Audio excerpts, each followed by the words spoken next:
Alhamdulillah, luar biasa. Allahu Akbar. Sebelum belajar, marilah kita bersama-sama mengucapkan doa basmalah. Bismillahirrahmanirrahim. Pada minggu yang lalu kita sudah mempelajari tentang syarat menjadi imam dan syarat menjadi makmum. Nah, pada hari ini ya kita akan pelajari pelajaran bina fikih, yaitu tentang hikmah sholat berjamaah dan cara sholat berjamaah. Diharapkan setelah mempelajari tentang hikmah sholat berjamaah dan cara sholat berjamaah ini, ya, anak-anak dapat mengetahui yaitu hikmah sholat berjamaah dan cara sholat berjamaah.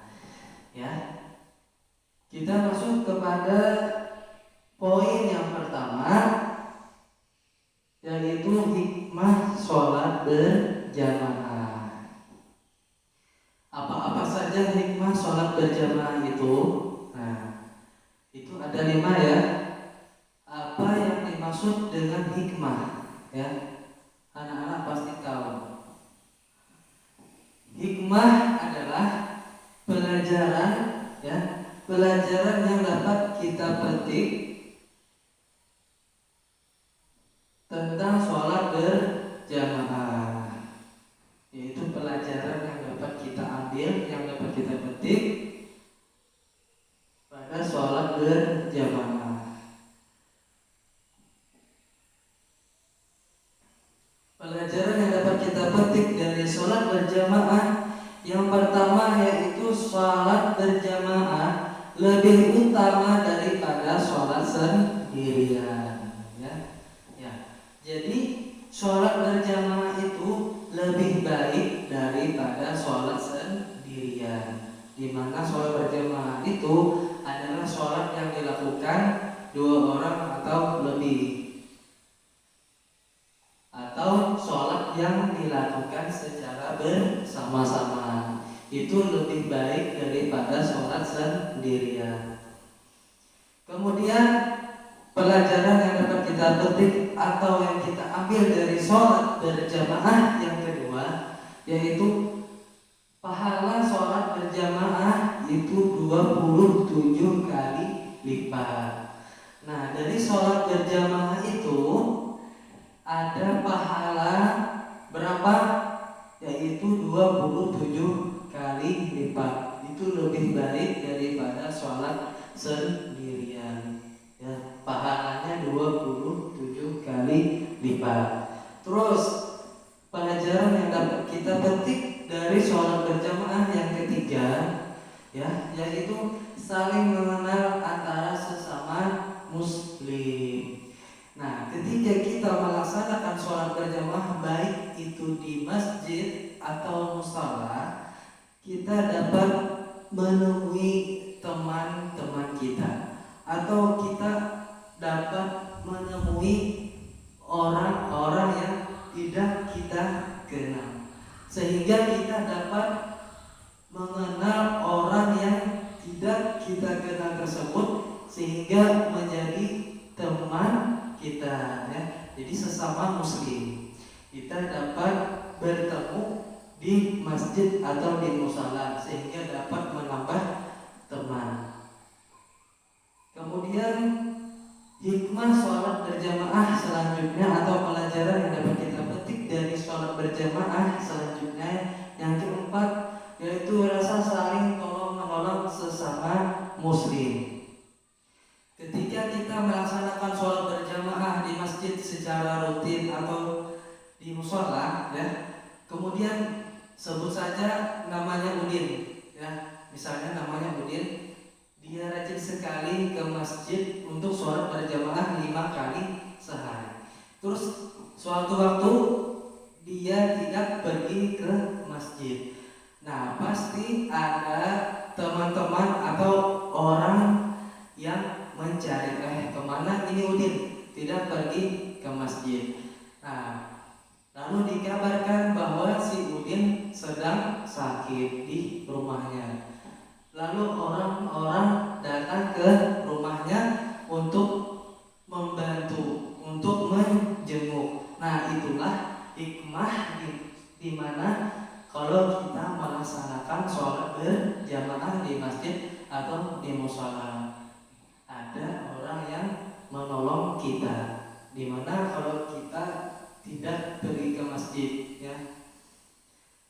Kemudian hikmah sholat berjamaah atau pelajaran yang dapat kita petik dari sholat berjamaah ini, yang kelima yaitu menambah keakraban atau persatuan di antara sesama muslim. Nah, jadi ketika kita melaksanakan sholat berjamaah, ya, di situ kita dapat menemui banyak orang, ya, sehingga kita dapat mengenal, sehingga kita dapat menambah keakraban dengan orang-orang yang kita temui di masjid.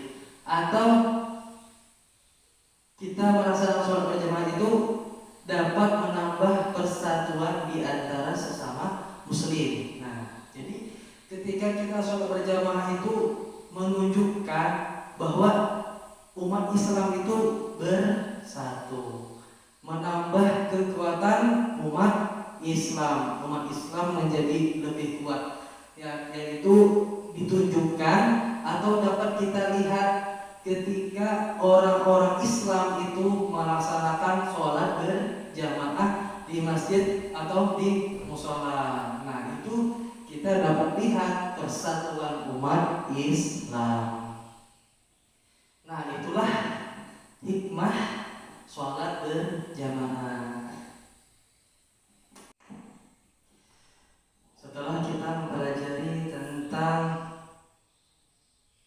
hikmah sholat berjamaah, kemudian kita akan mempelajari yaitu cara sholat berjamaah, ya. Cara sholat berjamaah yaitu yang pertama, imam berdiri di depan. Maksudnya posisi imam itu berdiri di depan makmum. Semua makmum berdiri semuanya, ya, di barisan. Terus yang paling depan barisan dari makmum itu adalah barisannya imam. Kemudian cara sholat berjamaah selanjutnya yaitu makmum mengikuti gerakan imam, tidak boleh mendahului gerakan imam.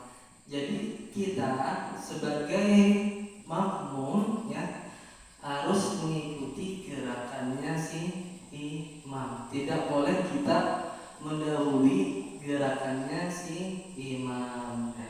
Terus selanjutnya yang ketiga, imam melakukan takbiratul ihram. Makmum ikut takbiratul ihram. Imam rukuk, makmum ikut rukuk. Imam sujud, makmum ikut sujud juga. Nah, itu ya. Jadi ketika imam melakukan takbiratul ihram, ya, takbiratul ihram itu yang dilakukan setelah kita berniat untuk melaksanakan sholat. Baru imam melakukan takbiratul ihram, yaitu Allahu Akbar. Nah, itu kemudian kita sebagai makmum mengikuti takbiratul ihramnya imam setelah imam melakukan takbiratul ihram. Kemudian imam rukuk, ya. Jadi setelah imam melakukan gerakan rukuk, ya, kemudian kita sebagai makmum melakukan rukuk, ya, setelah imam melakukan rukuk terlebih dahulu, baru disusul oleh kita untuk melakukan gerakan atau rukuk itu. Kemudian imam sujud, makmum ikut sujud juga. Jadi terlebih dahulu imam melakukan sujud, kemudian disusul oleh kita, ya, sebagai makmum untuk sujud ketika sholat berjamaah. Kemudian cara sholat berjamaah selanjutnya yang keempat, imam membaca surah Al-Fatihah, makmum mendengarkan bacaan surah Al-Fatihahnya imam. Nah, jadi ketika imam membaca surah Al-Fatihah, ya, ketika sholat maghrib, nah itu dibaca secara suara keras ya. Nah, sholat maghrib, sholat isya, dan sholat subuh. Di situ kita dapat mendengar suara imam membaca surah Al-Fatihah. Terlebih dahulu imam membaca surah Al-Fatihah, maka kita sebagai makmum itu mendengarkan bacaannya imam ketika membaca surah Al-Fatihah. Kemudian cara sholat berjamaah selanjutnya yang kelima, yaitu imam selesai membaca surah Al-Fatihah, lalu makmum membaca surah Al-Fatihah. Jadi setelah imam selesai membaca bacaan surah Al-Fatihahnya tersebut, nah baru kita sebagai makmum baru membaca surah Al-Fatihah. Kemudian cara sholat berjamaah yang keenam, yaitu makmum tidak boleh bercakap-cakap, tertawa atau bergurau. Nah, jadi kita sebagai makmum ketika melaksanakan sholat berjamaah itu tidak boleh bercakap-cakap, berbicara, tidak boleh tertawa atau bergurau, maka sholatnya batal. Kita tidak boleh melakukan hal tersebut. Kemudian yang ketujuh, makmum berdiri di belakang imam, tidak boleh sejajar dengan imam. Jadi posisi kita berdiri sebagai makmum itu adalah di belakang imam, sedangkan imam itu di depan kita atau di depan makmum, ya. Tidak boleh kita sebagai makmum itu berdiri sejajar dengan si imam. Nah, itulah cara sholat berjamaah.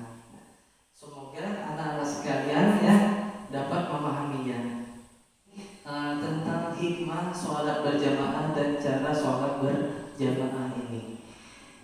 Jika kalian anak-anak sudah memahami, maka Ustaz akan memberikan 5 pertanyaan atau 5 soal pengetahuan tentang hikmah sholat berjamaah dan cara sholat berjamaah.